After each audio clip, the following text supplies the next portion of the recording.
So welcome to this fireside chat with Ayan Kishore from Benetech. Many people in this conference and in this online room will be familiar with Benetech and the great job that they are doing for students with disabilities. But maybe Ayan, in your words, where's Benetech coming from? Benetech coming from? Where are you, and what's next? Thank you, Michael.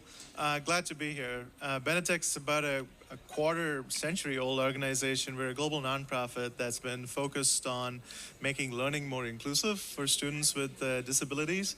And we've been doing this in the U.S. and India and all over the world. And I want to tell you a little bit more about this program that we started in India about 3 years ago. We've been in India for a decade and a half, but this special program is focused on building the capacity of schools to become, provide digital education. And I'm really inspired with that, and we're preparing for the next phase, so I want to talk about that. Okay. Before we go into more details, please explain also the Benetech model. It's mainly about digitizing and digitalizing content and learning materials, but I think it's a lot more than that, no? Yeah, so different programs are different. The program that we're most popular for and known for is Bookshare, which is the world's largest collection of digital accessible materials. We have over 1.2 million books in over 70 languages, available all across the world, and in most low and middle income countries, it's completely free. So, for someone who's, for people, they can consume the content in different ways. So you can hear it via audio, you can, consume the content via Braille. There's all sorts of ways you can do that. And, lives have been changed because of the course of our time in which students have been able to access learning because of that. So that's our core work. But then we surround that with all sorts of programming, from helping the publishing industry transform, from helping actually get to schools and helping build their capacity to do education with digital content and with digital materials. So, we have a holistic program that's focused on literacy, numeracy, all the way from early grades on to lifelong learning. Thank you, but maybe you all give us a little more numbers so that we can get a feeling for the size and the development of Benetech and Bookshare. Thank you. Like I mentioned, Bookshare works with over 1,000 publishers. We have served over 1.5 million learners around the world. And just as of last month, we've had 29 million downloads of books. So, just to talk about the scale, we're talking about millions of learners around the world who are using Bookshare to actually access content just like their, able peers are able to. Mm-hmm. Okay, then let's move on now to your India strategy. Give us a little more detail on why India, what exactly you're up to, and where you currently are. Yeah, absolutely. So,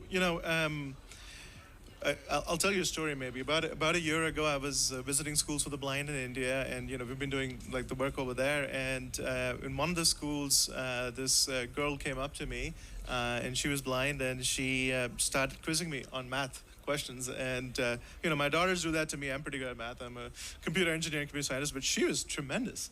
And so then the principal called me to the side and was like, Ayan, I need your help. I am scared about what I can do to actually enable her to be successful after she graduates. And there are lots of students like her.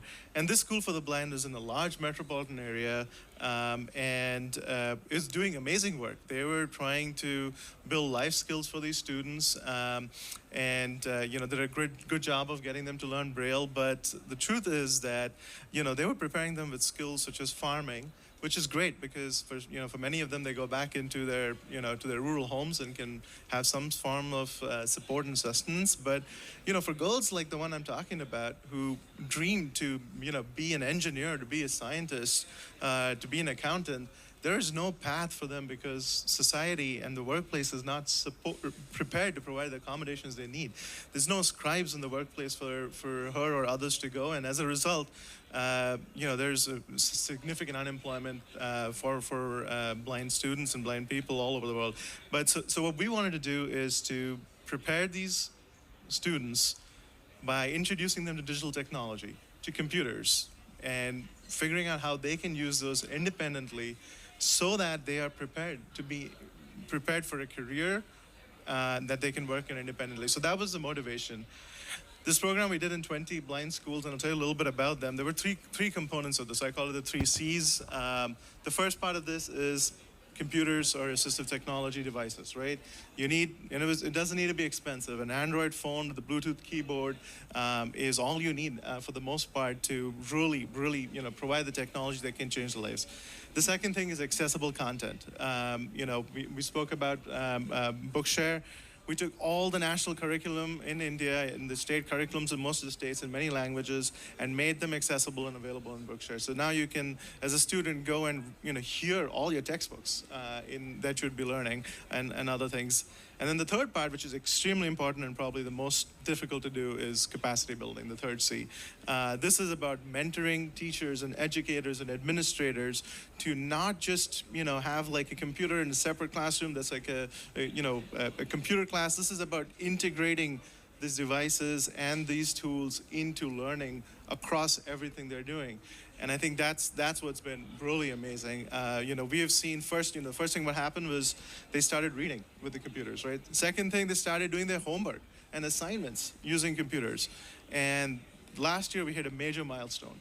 10 of these students did state exams for their high school, the grade 10 exams, on their own, without a scribe. First time in the history. And they were independently able to write these exams. And 2 students have actually gone on and actually taken on jobs in the private sector. So this is really, really transformational, and I'm really excited about what the next step is for this. Yeah. I completely agree. Capacity building will be key. Every technology is at some point related to building the capacity to integrate it so that it's used, improved, maintained, trained, expanded. So what strategy are you using in India to scale this, to train, to find your partners? Yeah. So first of all, we've been lucky to work with amazing schools who are, themselves becoming change makers in their communities. So they have really bought into, we're talking about people who realize, this is India we're talking about. They realize that technology can be a major force in transforming. But, trying to get the buy-in. We do this, we have a team of people in India, most of them are blind. So being able for them to go into schools and be like, look how we got to what we are and look what we can do. So this is Benetech. As Benetech, are you working with partners there? We do, yeah. So apart from our own team over there, we have partners such as Enable India, we have M Junction, and then, all sorts of other entities. We have, corporate partners that donate devices.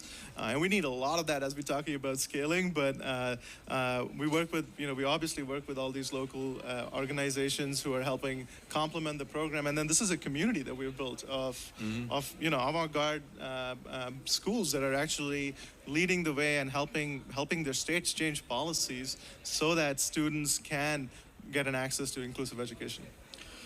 And looking at the overall Benetech strategy, how important is India now? Is this all your new capacity targeted towards India, or is it just one of several threats and No, thank you. Yeah, so as you all know, we're a US-based organization, and a lot of our work is domestic, but we also do a lot of work around the globe. We have staff in India, Kenya, and the Philippines, but India is our largest program outside the US, and given the progress we've had in India, we definitely are in stage of sort of scaling the work in India. But we're the same work that we're doing in India, we've had countries in Africa come and approach us and talk about how they can bring a similar model there, and we're working with local partners in different countries to do that. So we're in about, I think, 30 plus countries right now, and honestly, we're happy to look for partners. We want to bring this country. We're happy to help, share what we have learned and help you do it in other places too. Just trying to little understand this scaling strategy of yours. Yeah. If you have working in India, and that has a lot already done, the material is there, the technology is there, the capacity building programs are there. How difficult is this, how much has to be done to scale this to a related country that has a similar language and maybe a similar system? Is you have to start again from scratch, or how much % of what you built can be used in the next country? Yeah, so first of all, by no means is the work done, right? I think we're beginning to prove the model. India is a big country. I tell people that India is like 28 countries in one. So, there's a lot of work to do even within India. And, talking about the numbers and, devices and all, this is a massive, massive scale work to be done. And, I think we're helping push the needle to do that. The model is pretty movable from one context to the other. You do have to, contextualize it, but a lot of the folks that we've spoken to, because these are just basic components of a program that work well. A lot of the materials that have been built to help train and build the capacity, and those learnings can be moved from one context to the other. But there's a lot of contextualization that does have to happen. Okay. And how do you make your decisions when and how to move to the next country? Is this based on available funding or available good partners or available frameworks? Yeah, no, absolutely. So there's a whole bunch of factors. I think we're first of all would need we're looking for some level of an enabling environment, right? Whether it be is there willingness from the government to really support students and learners with disabilities? Is there partners who are willing to help contribute devices? Are we able to find groups who can help build the capacity of others? So I think if we meet a bunch of those, we enter a country, and that's generally been our strategy.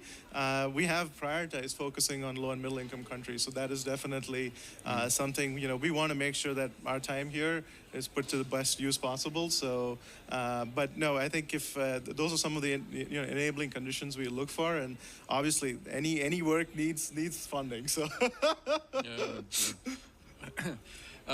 Let me close with one question with regards to the prime topic of these days, artificial intelligence.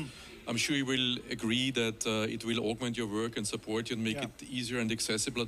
But isn't it also a disruptive technology for making it easier to for others that are not as developed as you to enter this market? Or how do you work with artificial intelligence right now, and how is it influencing your strategy? Yeah, no, that's a great question. I mean, we're definitely at a moment where artificial intelligence can be transformational for, if responsibly used for students with disabilities.